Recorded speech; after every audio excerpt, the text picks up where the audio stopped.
Peace and blessings to the speaker, the one who speaks the words of truth and wisdom. And peace be on you, the listener, who has certain type of receptivity, and you have uncluttered the fog so you can see clearly. So peace be on the speaker and peace be on the listener. I get a very common questions, almost in all the frequency of the question is rapid, and I get this question frequent every now and then. It's really hard to gauge the time, but every now and then this is a common question.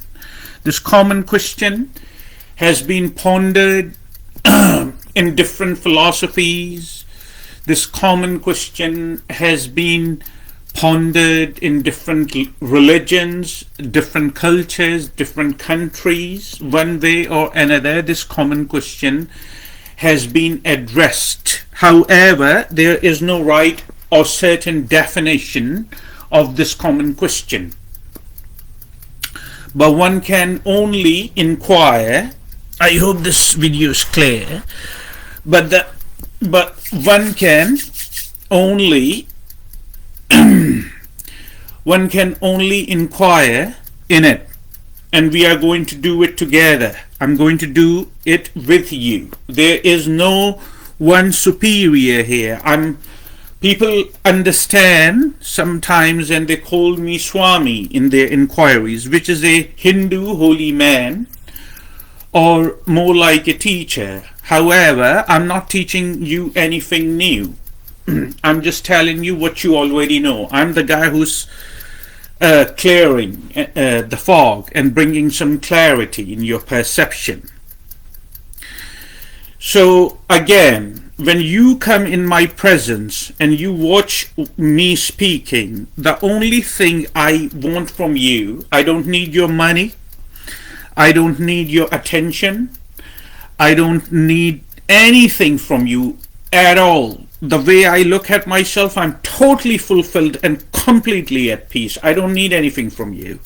However, there's one thing I need from you, which is your attention, which is your focus. Remember, we spoke about focus. Focus is when you voluntarily bring yourself, which you are, the sense of awareness or pure consciousness, when you voluntarily bring yourself on something.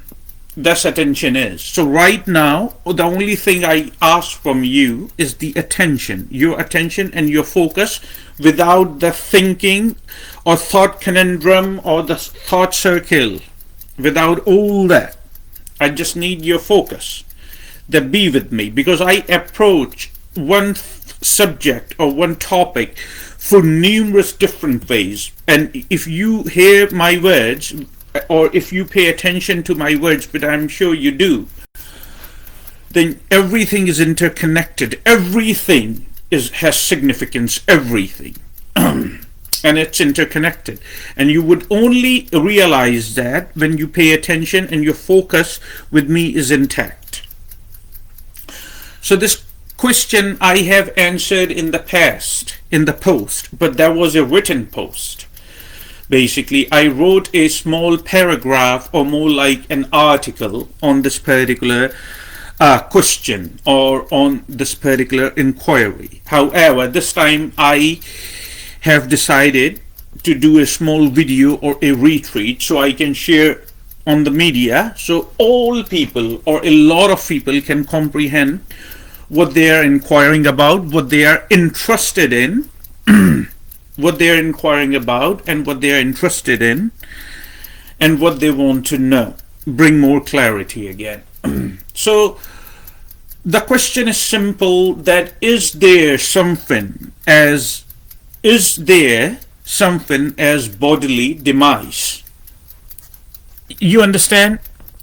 The question is very simple. Is there something as bodily demise, or what we understand as death, or is it just life? So I'm going to repeat the question. The question is there such thing as bodily demise, or we understand as death, or there is just life? The questioner this time asked me, or the person who inquired about it asked me, you seem to know tons. Do you have, what is your insight? One person inquiring about it. Numerous other people have inquired in the past, as I have mentioned. So, this is the question.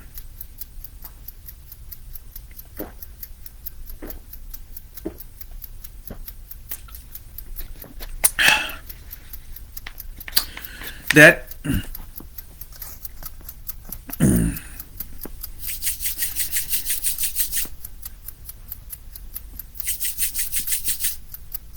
is there something as death or bodily demise, or is there just life? So it's I can understand why the question has risen in your awareness. I would answer you this question in one sentence first, and then we'll look into it through different ways, that why even there is a need the question has risen in you. So, as far as a mystic knows, a mystic, what you understand as a mystic, or a yogi, or a swami, whatever you want to call or title me, or beings like me, understands and knows it for certain that there is no such thing as death. There is just life. Yes, there is such thing as bodily demise, when the body, for any number of reasons, cannot carry the life running through it, so the life decides to leave the body. That's what we understand as bodily demise, which happens to each one of us. There is nothing super fictional or superstitious about it. It's the course of the nature. However, a mystic knows there is just life. There is no death. There is no such thing as death. I can promise you that. There is just life, absolutely life, and life. So that is a good news, isn't it? But let's see how good that is, basically. First of all, you asked me a question that you are interested in a topic like this. You see, as I said just a minute or two ago, that we'll look into it, why even a desire like that has risen in you. It's okay to be curious. It's fine. I see nothing wrong with that. But I think most people ask me this question because they are interested in it, because they are so uncontented with themselves. You see? They are doing everything in their power. It is taking tremendous amount of effort to keep them happy. You see?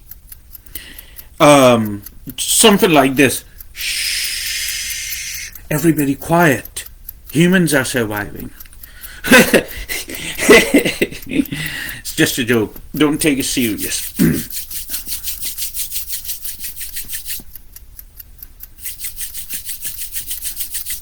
Yeah, everyone has become so fragile. What I did, basically, I'm going to explain that now. Everyone has become so fragile that it seems like that we have wounds all over on us, open wounds, and we are very vulnerable. When we have open wounds on our skin or on our body, we become very vulnerable. So any accident touch on our own body seems like there's gonna hurt. I'm not going to talk about what reality or the ultimate truth is. I'm going to talk about what our experience is. You see, Jiddu Krishnamurti was a brilliant philosopher, and he has tremendous amount of weight in all over the world. And even he passed on some 20, 25 years ago, 30 years back even. But still he has listeners all over the planet Earth, because what he told you was the present experience. He never talked about something what the ultimate reality is. He always looked what the present experience is. So that's what we are going to do. That's a beautiful thing. That's what we are going to do. So the question has risen again. Not long ago, I remember mentioning this in the one of my videos, that this question, you would not be even interested in a topic such as death or bodily demise. You would not be even interested in a topic such as death or bodily demise if you were totally fulfilled and completely happy and at bliss all the time. But of course, the question has risen now in your awareness, because that's not the case. That's not the case. The case is, unfortunately, you need a lot of help from outside so you can keep yourself happy. You need a lot of words of comfort. All these are illusions, by the way. These illusions, I'm saying, because they may be real in the experience as you perceive the three-dimensional reality, but they fade away very soon. And then you need more and more and more. When that is going to stop? Ask yourself. When you are finally going to sit back and say, that was 10 years ago in my life. However, when you are finally going to sit and stop and say, why do I need so much help from outside? Why cannot I just feel contented with myself? You see, that's the question I ask. And at the moment, and this present moment, while I'm talking to you, I'm still in a deep state of meditation, totally at bliss and totally fulfilled with no fear, absolutely peaceful. So the point I'm trying to make here by saying all that is, when I can do it again, it is very possible for you to get here too. Only if you sit back and say, why do I need so much help from outer sources? Why do I need so much words of comfort from my family, from my relatives, from substances, from alcohol, from food, from addictions such as video games, fictions, movies, overeating, eating, making different type of relationships, sex, all that, all this, you need help from all this, unfortunately. But there is no need to get help from these, because by definition it starts and it ends. It's going to fade away. It's an object. Anything which has any objectivity attached to it would come to an end. Remember that. It's common sense. It's so generic that all the time I feel it. But I'm very surprised, or rather baffled. I'm baffled rather, that most people cannot see that. So why are we depending on other people's attitude? It seems like everyone in our surroundings has a remote control in their hands, that when they want us to be happy, they'll press that button. When they want us to be miserable, they'll press that button. You see what I'm saying? In other words, what I'm saying, that we give or we invest in the dependency of the happiness what we are going to get from our surroundings. But happiness is, you cannot attain happiness like that. Otherwise, everyone would control you. You would become like a toy, which most people are.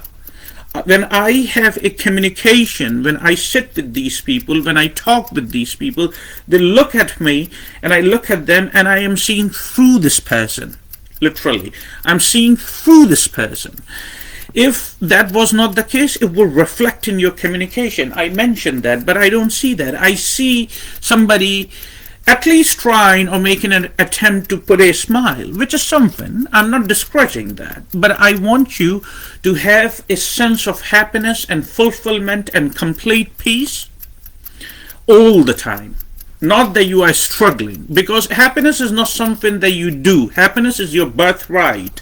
I wouldn't even call it a birthright. Happiness is what you are, but it doesn't seem to be your experience. Well, I look at you, or all the people communicate or interact with each other in the society, it doesn't seem to be your living experience, unfortunately. People tell me, I'm very happy that you are around me. People tell me, I'm very happy that you are here, and stuff like that. And I'm very happy too that they feel that way. I am very happy that I am making a tremendous amount of difference and adding into their happiness. I'm very happy about that. However, I offer a little further. I offer you to be the one who offer the happiness, so other people or more people can be happy in your surroundings. You see, real me and real you is the same. So the question has risen in your awareness that what is there such thing as death? You see, I'm approaching it with numerous. If you are intact, you are getting what I'm saying. The question is rising in your awareness about bodily demise or death, or is there life going on, is because we are not happy with ourselves. We are not contented with ourselves, unfortunately. So we are hoping after all this, after the support we get from outside to be happy, then even then we are not happy, you see. And then the question is risen in our awareness that maybe there is hope after all afterwards. Isn't it far more important what's happening right now before you even get into some question like this? Isn't it? I'm asking you a question. Isn't it far more important than what's happening right now? Isn't it far more important what's happening right now before you even get into this topic? It's very important what's happening right now at this moment. For one, through the perspective of a mystic, the life is running through my body. That's the most important thing happening right now. Yes, when we look and we bring our focus to ourselves, not looking outside to attain some type of happiness, we realize a very important thing happening right now, that life is running through this body. Isn't it far more important what's happening right now? No, but now you have to think in your mind and create philosophies about what's going to happen in the future. People have created these type of things that maybe there is some hope. No, the hope is here, and hope is always here. It's very important. It's a matter of extreme significance what's happening right now. You understand? It's the matter of extreme significance what's happening right now. When you realize that, then you look inwards instead of looking outside, listening to spiritual retreats, Muji, Eckhart Tolle. I mean, I have nothing against all these philosophers or whatever they offer or anything like that. It's a great thing. If they are, or anybody, if they are offering you the words of wisdom or anything, that's a great thing. I mean, these are just the names. But the point I'm trying to make is basically there is a lot of listening has been done in the past. There is a lot of retreats. There is a lot of listening has been done in the past. I'm sure you have heard of Bruce Lee. Bruce Lee was a very wise man. Not only he was a martial art man, he was an exceptional human being. However, the reason I'm mentioning Bruce Lee said that knowing is not enough. We must apply. You see? You understand what I'm saying? Knowing is not enough. We must apply. That's what Bruce Lee said. Absolutely true. No matter how you look at it, it's very true. It's a complete wisdom. So that's what I'm telling you. You can watch any number of spiritual people, and yes, they may be happy. They may are living a really good life because they are self-realized. but how that is changing the experience of your life just by listening to them. So Bruce Lee said, knowing is not enough, we must apply. The same thing I'm asking. Knowing of all this knowledge is not enough. It's not your living experience. Somebody said, as I said before, somebody said God is love or Jesus is love. But yes, it may be very true, but it's not your living experience. You need to make it a living experience through putting some efforts on it. You understand? You need to put effort to make the change, so you would not be so vulnerable on depending on other people's moods and their happiness. Happiness is always there. I do not carry no guilt. I do not carry no regrets. I do not carry any negativity, literally, and no fear. And I live in bliss all the time. Again, I'm telling you that. Because efforts must be made. Knowing is not enough. We must apply. And also, Sri Yogananda again said that if you want to make the change, you need to put the efforts. The time is now, and this world is the place where you do it. So all this is enough to answer your question, basically, just in case if you are not getting the gist. It's not important that what's going to happen after the bodily demise, or is there something as death, or there is just life. These things are not important. What's important is what's happening right now. How happy, how peaceful or contented you are with yourself at any given moment. You understand? Sri Yogananda, since I mentioned him just a minute ago, Sri Yogananda said that about the topic, this topic, Sri Yogananda said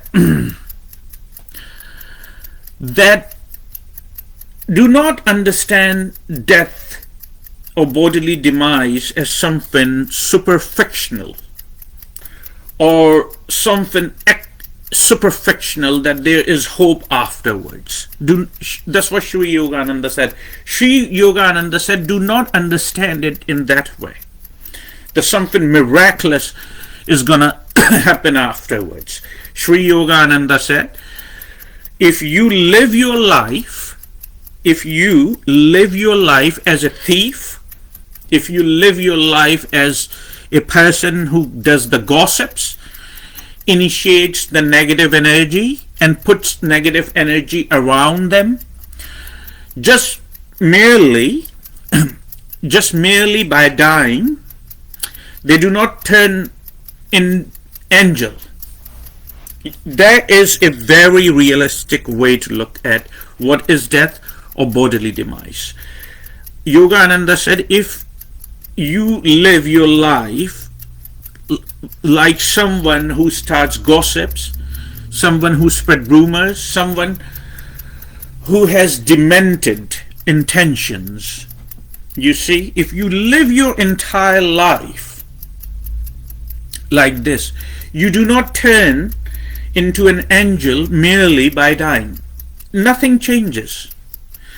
Everything remains the same. It's just now you don't have the body, nor you have the luxury of the brain or the mind. So you cannot even reason. And then he elaborated that nothing changes, everything remains same, just the body is not there, nor is the mind or brain, of course, which is an organ. But whatever you have made out of yourself so far, so you shall be. It would carry on exactly the same. It would carry on. It would not stop. You would just lose the body and you would just lose the mind. That's what Sri Yogananda said. And I think there is nothing further, literally, even can be said about what he said. So comprehensive. So you understand? So what I am saying to you, you see?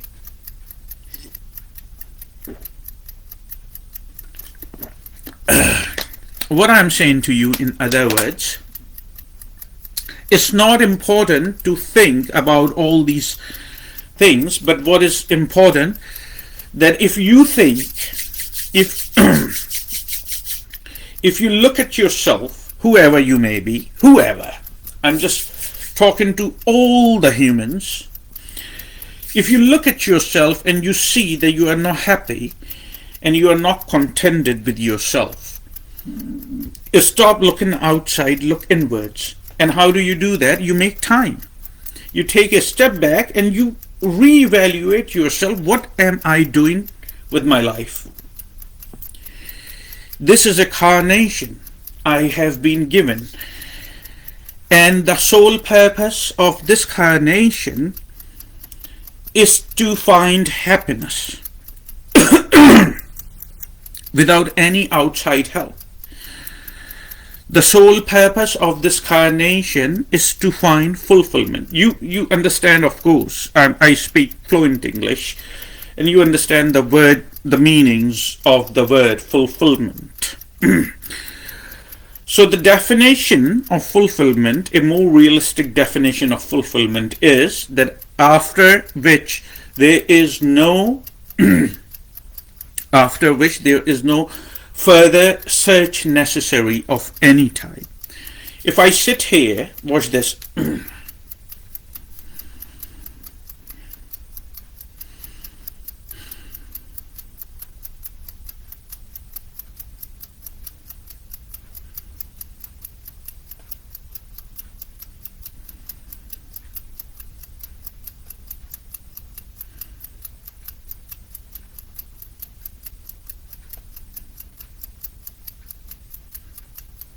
If I sit here like this, silent, in a certain position, the life runs through my body. This very life spreads in cosmos. I can sit here for hours just like that, totally silent, without even saying a single word. What does that tell you? I'm totally satisfied with myself. I'm totally contented with myself. I don't look outside to find happiness in other people, and I don't depend on other people. I'm extremely independent. Extremely. That's what I'm saying. Not only physically I'm independent as I work, and I support myself and then some. But that's a separate thing. There is nothing bragging about it, but I don't need somebody's help as far as finances. So that's even out of the question. And two, I'm spiritually very independent because I experience life through my own self, through personally. And how did that happen? I sat back and I said to myself, what am I doing with this? Why am I needing so much support from outside to feel only happy? You see, all these questions I asked once in my life very seriously.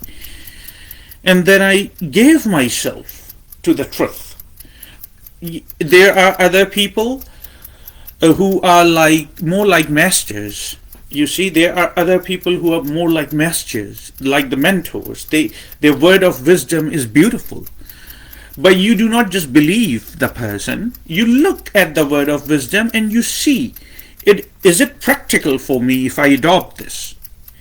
And if the answer is yes, then you adopt. You see, Rumi, I quoted Rumi in my last retreat, the mystic Rumi, the beautiful Rumi, the wise man. Rumi said, it's your road and your road alone. You see, you have to do it. Other would help you walk, but you are the one who's going to walk your road. And that's 100% comprehensive. Absolutely. Other can help you, but you are the one. It's your road. So become aware and become alert. I sit here in silence. Literally, I can sit here for a number of hours, and I have done so. And I do it. I create tremendous amount of energy in me. And I carry that energy with me all the time where I go. And I spread happiness because there is no fear here. There is no no negativity here. That's why people, but you also can do the same thing. So other people also can be happy, and then you can tell the words of wisdom and truth. That's what the dream of the yogi is. So it's very important. It's far more important. It's very important what's happening right now. That is the question. That what's happening right now, I'm breathing life in, I'm breathing life out. You understand what I'm saying? Let me elaborate on that. I'm breathing life in and I'm breathing life out. It's not the oxygen I'm breathing in or the carbon dioxide I'm breathing out. Was I not breathing when human didn't come up with these terms, oxygen and carbon dioxide? Of course I was breathing that time. These are just the markers. They have no reality. I'm breathing life in and I'm breathing life out. You don't trust me? Watch me. If I hold this for a little longer, then I would run for it. Everything in my body would run for it. Where is that? So all the body is life oriented, you see. So I'm breathing life in, I'm breathing life out. That's the first thing you must become aware if you want to bring a change. And the second thing, we are performing tremendous amount of activities for everything and everyone around us, you see, and there is nothing wrong in that.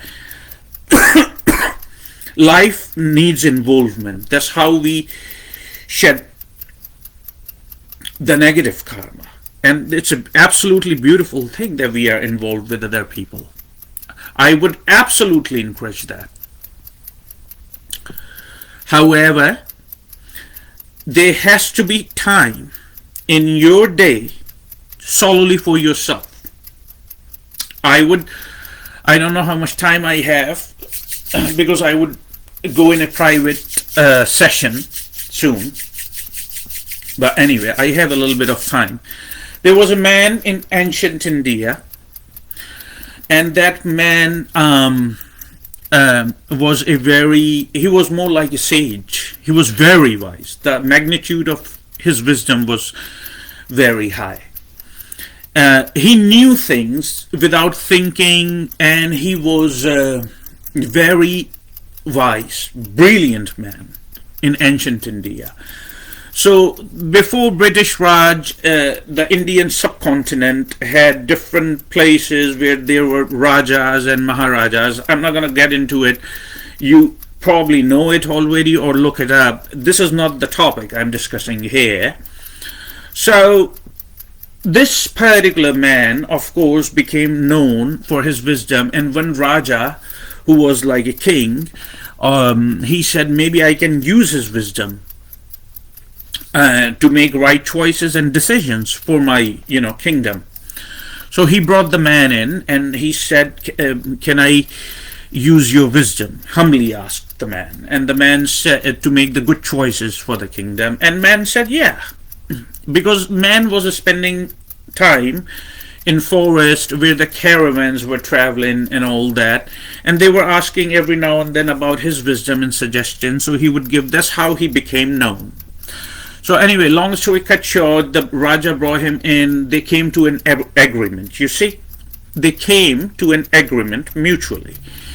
So the man said that you have tons of money. I don't need anything. I would give you good advices for the kingdom. I have just one condition, which is during the day, in 24 hours, the one day, during the day, I would retrieve myself in a super silent corner, more like a room, and nobody is allowed to get into that room but me. I would go over there, I would spend some time, and then I'll come out and I'll do it every day. And Raja said, that's fine. And he said, however, if you break the rule, this agreement basically, not the rule, but the agreement which we have mutually agreed, this would be it. I would just walk away. My services would no longer be for you. You see, you cannot acquire my services afterwards if you break the agreement. So the Raja said, okay, that's fine. And so he started giving him advices. Sometime every now and then, when Raja would be in a, what the word I'm looking for, in a predicament or some type of enigma, and he would go to the wise men, and the wise men would say, it would tell him the solution to it, and then a Raja would take care of the problem. However, prior to wise men, he would retrieve himself in that particular room, which was closed, and no one was allowed to go into the room but the rishi, but the sage, the wise man. So numerous days went by, numerous months went by, and one time the wise man was not around. He was somewhere in a state of meditation, a little farther, and these curious people with the Raja, they broke into the room to see what he does over there. So that he comes up with such a beautiful ideas and solutions to these complicated problems. And they broke into the room, and when they went into the room, they couldn't find anything. The room was empty. There was not a single object in the room. The room was totally empty. They couldn't find anything over there. And while they were looking around, they got busted, because the wise man walked in and he saw the whole scene. It was probably meant to be like that. And the wise man and the Raja got busted into tears, and all the people started apologizing, please don't go. But wise man said, no, this is it, and I'm leaving. So the Raja and other people in his cabinet, they said, okay, it's fine, of course you have the right to make the choice or the decision. We are not going to beg for you anymore. However, can you please tell us what were you doing, that you were coming up with such a fantastic ideas and the solutions to all these predicaments? So the wise man said that when I went in there, I didn't have no thoughts. You would come to the beautiful conclusions when you have no thoughts in you. When you are not in a state of compulsion, then you would make right choices. You see, this is the wisdom. Pure wisdom is pure common sense. That's what the wise man said. Wise man said that I went into the room, and I, of course, sit in a state of meditation, very silent, very quiet, and I had no thoughts in my mind that time. Even though I knew the predicament and you are seeking the solution of it, but I didn't have no thoughts about anything. I was not in a state of compulsion. A wise man does not make a decision or a choice when they are in a state of compulsion. That's foolish. Do so when you are not. So he disbanded. You understand? He disbanded from everything. He said that when I went in there in the state of meditation, I was not a male, I was not a female, I was not the Raja guy, or I was not the advisor to Raja, or I didn't even perceive myself as human, or I didn't think about the memories, my family in the past or anything. I didn't think about the memories or the people who are gathered in the present moment. I didn't think about anything. I just sat over there in a deep state of meditation, which is just to ponder. And then he said that these ideas would come automatically to me, the solutions of the predicaments. You see, your life becomes miraculously beautiful when you make some time for yourself. Okay? Do not be obsessed with the idea of the results instantaneously. Do not be obsessed with the idea of yoga and meditation. Just making even just some time in silence is the initiation of what we understand as yoga and meditation. You see, what solely for ourselves. When we make that time, we are nobody. We are not identified with any number of things. This is your time. This is, you deserve that time, and this, you owe that much to your life. You see, this is your time and you owe that much to yourself.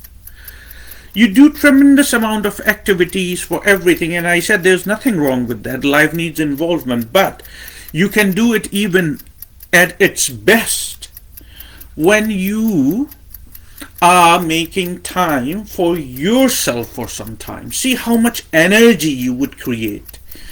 The energy would be so phenomenal that it would be enough for the entire day. Only if you sit, usually in the beginning of the day. Remember the posture thing I told you last time? If you do that, just watch the breathing pattern maybe. If you have questions about a little more clarification as far as sitting and how to initiate a little more meditation, ask me.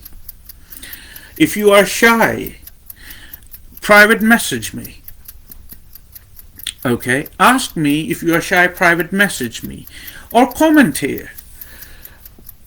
I am not an insecure being. I don't even call myself a human being. I'm just saying I'm not even an insecure being. There's nothing you can say or do which would upset me, because I don't take things personally. My personification, my persona is very private to me. You don't even know. I don't give you that kind, or anyone. I'm not saying it with any arrogance. I'm just saying I don't give anyone the kind of power or control that they can make me miserable or happy, because my happiness or my misery has nothing to do with you. It's solely, personally and solely my business. So I don't take things personally. Okay, so ask me questions. I would not consider you that you are asking me a silly question. I would not judge you, because I don't judge. I don't have the kind of awareness in me to judge you, because I am free. I'm everywhere. I cannot be just solely concerned with one person or two people. No, that's not how life is like. I look at things as the things are happening. I see the magnitude, the tremendous truth which is happening. These are small petty things. This three-dimensional reality, judging people, this and that, these are small petty things. This is a very small happening. I don't live in that. I live in truth, I live in wisdom, I live in peace, and I live in love. You see? And the same I'm offering to you.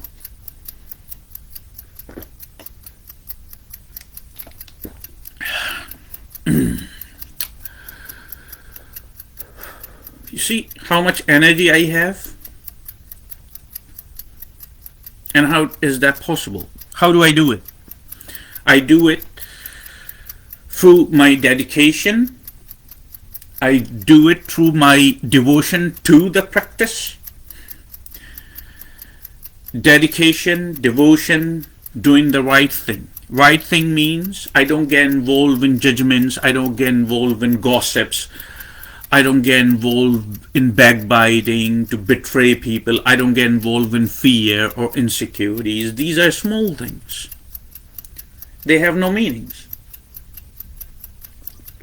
And on the top of everything, I make time every day for myself. Tremendous amount of time. Even I manage everything. I manage family. I manage work. I manage here. There's so much I manage every day. And I don't even feel tired. So make time. See the tremendous, miraculous results.